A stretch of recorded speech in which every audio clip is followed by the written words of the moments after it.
Hey,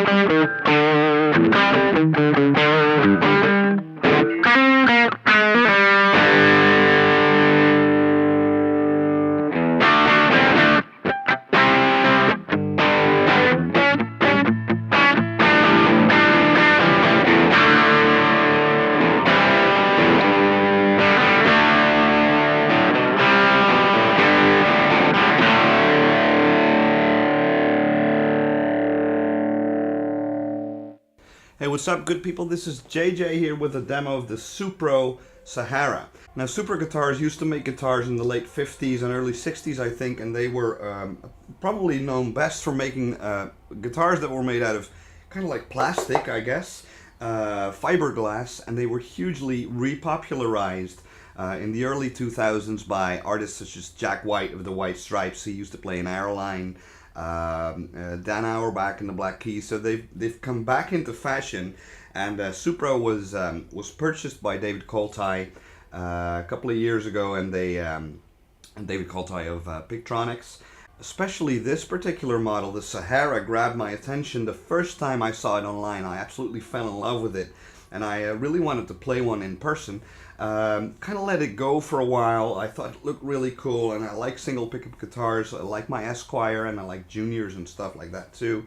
But I happened to run across one while I was on holiday in the northeast of Holland, in Enschede, in a shop called Kai's Guitar Store, and they had one over there with a huge discount because they wanted to keep the rotation in the shop going. They wanted to have some new stuff on the wall, so I got it almost half price. It was set up beautifully right in the shop by the guys at Kai's Guitar Store, and I actually phoned them, saw online that they had one, phoned them, and they said, well, you know what, if you come over this afternoon, we'll put a fresh set of strings on. So I bought it, took it home, and I'm absolutely in love with this guitar. So let me tell you a little bit about it. Now, the pickup on this guitar looks like a humbucker, but it's actually what they call their legendary Vistatone pickup, which is really neat. It has the 50s wiring on this, so volume and tone controls with 500K pots. You get a bigger sweep on the controls, so to make for different tonal options, I suppose. And even acoustically, this guitar sounds pretty neat due to the semi-acoustic nature. Later on that later, it kind of has that you know, like 335 kind of vibe, but it's got a dobro kind of twist to it.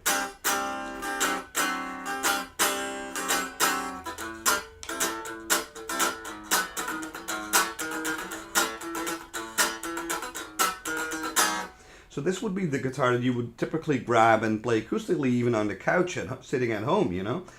So if I roll up the volume just a little bit with the tone up full, you get this really nice percussive kind of sound.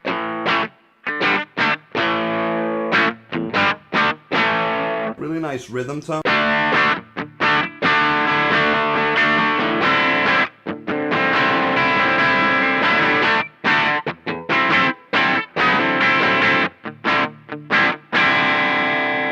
Lots of attack. Roll up the volume even more and you get into classic rock kind of territory. As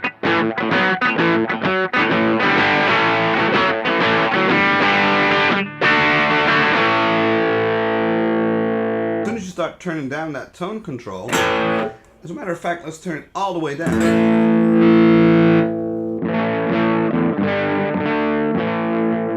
Almost sounds like a neck pickup. Roll up the tone a little bit.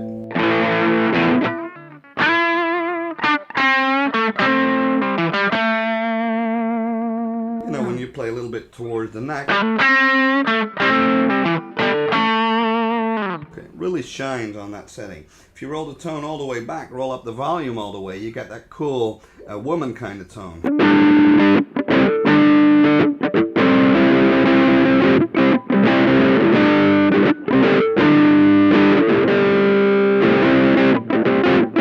I imagine that's going to sound really neat with some fuzz on it.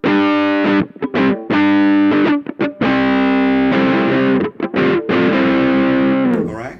Now the cool thing with the 50s wiring is when you have the tone backed off to about 50% and you back off the volume just a little bit, you get this cool rhythm tone.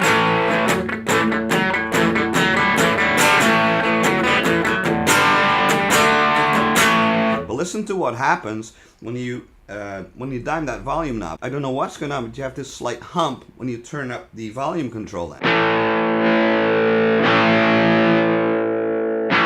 So that's like, you know, a couple of millimeters going from rhythm to lead. I guess that's why a lot of people like that 50s wiring a lot. So with all controls dimed,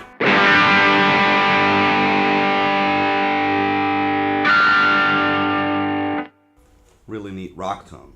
So a little bit about the construction of this guitar. It's got a mahogany body.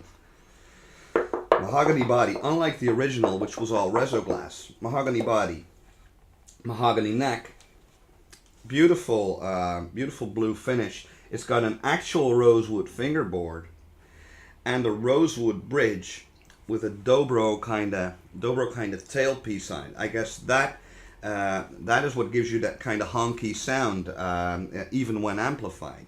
Okay, so proper materials there. A nice oversized vintage Supro kind of tuners, really neat looking big paddle kind of headstock. It's even got a 0 fret. I don't know what that does to the tone, but I guess it's a feature that they used to have these kinds of guitars, and they kind of stuck with it. Plastic pick guard, or maybe that's plexiglass, I don't know. It's got a rubber kind of binding to it, you know, like sandwiching the reso glass top. So the top is actually, you know, it's kind of plastic reso glass, but the back of the guitar is mahogany, and so is the neck. So nice big strap buttons, and I was a little bit skeptical about the about being able to intonate and set up the guitar, because this has a rosewood bridge that is adjustable in height, like on a Les Paul stop bar. These saddles, these rosewood saddles, are compensated. It's beautifully intonated, as far as I'm concerned. But I was a little bit worried about adjusting the string length. But the salesman told me there's actually 2 screws underneath the bridge, with which you can adjust the bridge backwards and forwards if you want. Natural anchors for my picking hand, because this pickup is so high. Like on a Tele or an Esquire, I can simply just anchor my fingers to the side of the pickup like I would on a Telecaster, so it feels very comfortable to play. The radius on the neck, I think, is probably about 12 inches. It's pretty flat. It's got medium jumbo frets. It's got quite a nice vintage C-style neck on it. Not too thick, not too thin. Very comfortable to play, and it stays in tune great. So yeah, the Supro Sahara, a pretty neat looking and sounding rock and roll guitar that would not look out of place in any rock and roll band, blues band, or even if you're playing like 60s covers, or you're in an indie group, or I don't know what. It sounds great with a lot of gain. It sounds great going straight into the amplifier. It's got a very honky percussiveness to it that makes it great, ideal for rhythm guitar.